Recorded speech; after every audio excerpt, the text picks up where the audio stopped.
Welcome to this week's GV Bounce. I'm Marc McGowan. I'm Hannah Driscoll. And we're going to take you through the second week of the Goulburn Valley Football League finals. Exciting time of the year, Hannah. We obviously got our first look at the finals last week. What did you think? Yeah, it was a very interesting one. I was at Tatura and Rochester, very disappointing. Of course, Tat getting over the line by a massive 86 points, so they'll be going into this week's final very confident. Yeah, I mean, we'd seen that sort of performance from Tat during the year, but for them to actually do it in a final against the side who'd beaten them last start, pretty frightening. It is and very as frightening. Steve put it, I think he sent a few shockwaves through a few teams, so they're definitely the premiership favourite, no doubt about that. But they'll obviously play Shepparton United this week, who had about a 5-goal win last week against Mansfield. People expected that, but still obviously had to get the job done. Yep. I guess the big talking point out of that match was Tim Luby's suspension. Yep.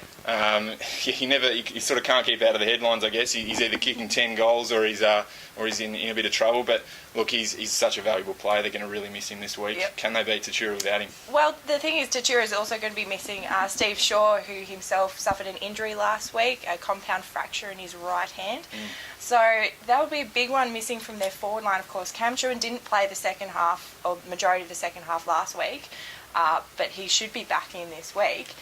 So do you reckon they'll be able to do it without Shaw there, though? Well, Truan's got a good record against United. He actually didn't play last time when they beat them by 75 points. I think it was about round 14. But they do still have a lot of options up there. They've got Chris Ryan, Steve Daniels expecting Tom Durwood to have a bigger role down in the forward line as well, and we all know he's a really athletic player and can kick a goal. So look, I think they can. But it's all going to come down to the midfield. I think that's the bigger battle rather than the forward lines. The midfield, that's where Tatura really beat United last time. Just thrashed them in the middle, denied United the ball. So United's going to need the Sean Makers, the Sean Hoys, these sort of guys to really step up, and they'll need Joey Perkovic to do a good tagging job as well on either Wellington or Broadbent. Yeah, of course, the other big final last week, Seymour getting over the line against Marupna, ending Marupna's hopes of a grand final. Yeah, really a bit disappointing for Marupna. Obviously last year made it all the way to the grand final and went so close and just missed out, but it's all over for them this year. But Seymour, they become the exciting team in the finals now, the wild cards, I guess. And again, they're a great position for them. They not only have a day's extra break over their opponent, but also playing at home. So Rochi definitely, it's not the ideal circumstance for them, but they beat Seymour twice during the year comprehensively, so you've still got to back them to get the job done, and they can't play any worse than last week, can they? I would hope not.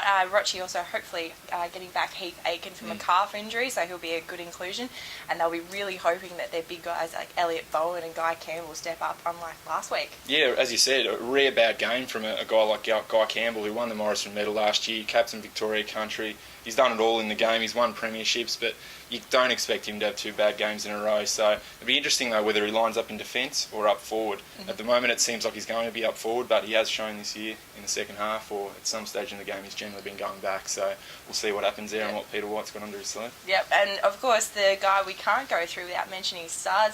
Another big game last week. Yep. Will he have another one against Rochi? He's almost unstoppable at the moment. He's taken a big mark right on the siren. He just loves the theatre of finals, and it's his time to shine. And look, they'd almost be happy if they can keep him to 5 goals or less, I'd say. So I'm expecting Phil Hubbard to go to him again. Nick Knight went to him, I think, in the second half last time after he'd beaten Phil Hubbard early. I think he kicked 9 of 13 goals last time against them. So Phil Hubbard's probably going to have the job the whole time this time, because Nick Knight's probably going to have a tagging job in the midfield, with Seymour having a stronger midfield with Willie Wheeler and obviously Clifton coming into the side from the VFL. So, look, really interesting game. I'm going to back the Tigers, but without any great confidence. Hannah, who are you going with? Yeah, I've backed the Tigers as well. I think they'll be very desperate to turn around last week's performance. And, of course, I'll be backing Tatura to get over United. Yeah, so am I. But I don't think that's going to win their chances. I think United's best chance will come if they can make it to a grand final. And they've obviously had a lot of success the last 2 years winning them. So it's going to be interesting. A couple of weeks more to go before the really big one. But, yeah, another really exciting weekend. So we really hope you get out there and have a look. The crowds have been probably a little bit disappointing last week. I thought a few more people would head out there. So let's hope you do that this week, and we'll see you out there.